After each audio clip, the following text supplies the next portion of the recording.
Principal, Monsieur le député de Chambly. Monsieur le Président, l'année scolaire 2014-2015 a été une sombre année pour le réseau de l'éducation.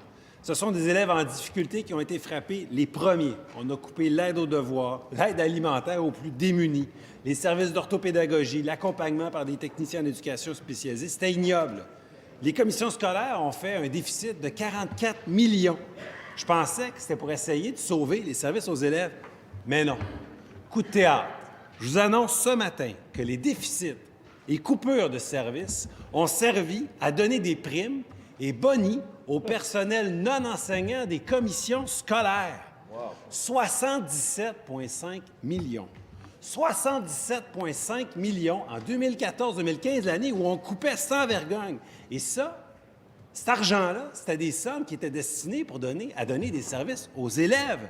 Comment le ministre peut-il justifier un tel détournement de fonds?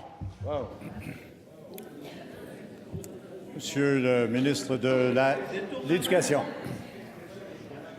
Oui, Monsieur le Président, j'avais l'impression que vous étiez pour intervenir sur la question du collègue, mais si vous ne le faites pas, je vais le faire moi-même, Monsieur le Président. D'abord, je ne qualifierai pas une situation que je n'ai pas vue de la façon dont le fait le député de Chambly. Je le laisse utiliser les mots qu'il décide de prendre. Ce que je veux dire, Monsieur le Président, on a eu l'occasion hier au Crédit de faire le tour de beaucoup de questions. On a eu la chance de parler du réinvestissement que nous faisons en éducation. On a eu la chance de parler du soutien direct aux élèves. On a eu l'occasion de parler de l'aide au EHDAA. On peut parler de l'aide alimentaire s'il le veut, parce qu'il le sait, il y a une mesure qui est spécifique, dédiée à l'aide alimentaire aux élèves. Alors, on ne devrait pas retrouver des situations comme j'ai vu ce matin dans les journaux. Alors, coup de théâtre, Monsieur le Président, hier, on a fait le tour de beaucoup de sujets. On était tous et toutes préoccupés de la situation de l'éducation et nous avions, je pense, d'excellentes pistes de solutions, à commencer par un réinvestissement d'1,2 milliard en éducation au cours des 3 prochaines années. Première complémentaire, Monsieur le député de Chambly. Monsieur le Président, c'est choquant. Moi, je pense aux parents, aux enfants, aux mères des enfants en difficulté qui sont venus ici à au moins 3 reprises pour dénoncer avec moi le fait que leur enfant, leur fils, leur fille n'avaient pas les services pour réussir. Puis aujourd'hui, je vous apprends qu'au lieu de donner des services aux élèves, cet argent-là, c'était pour donner des primes et bonis à des fonctionnaires. 77,5 millions, comme on dit, c'est pas des peanuts, ça. C'est un scandale. Le ministre n'a pas l'air au courant. Maintenant qu'il est, qu'est-ce qu'il va faire? Monsieur le ministre de l'Éducation. Oui, Monsieur le Président, pardon. Alors, Monsieur le Président, peut-être que le député de Chambly peut déposer les documents auxquels il fait référence. J'imagine qu'il a dans les mains de la documentation auquel il voudrait nous faire bénéficier. Alors, qu'il le fasse avant la prochaine complémentaire. Mais c'est clair que je vais faire une vérification, Monsieur le Président.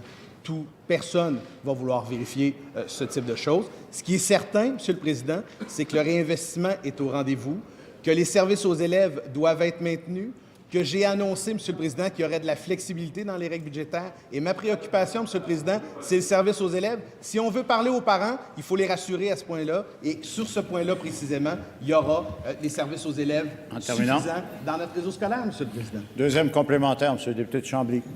Monsieur le Président, les Québécois travaillent fort, payent des impôts, puis ils apprennent ce matin que leur argent a servi, en 2014-2015, à donner des primes et des bonis aux fonctionnaires, au personnel non enseignant des commissions scolaires. Avec le 77,5 millions, on aurait pu embaucher 1000 professionnels pour accompagner des élèves en difficulté, des gens qui auraient pu faire la différence dans la vie des jeunes, qui auraient pu les raccrocher, qui auraient pu les mener vers la réussite scolaire, mais non.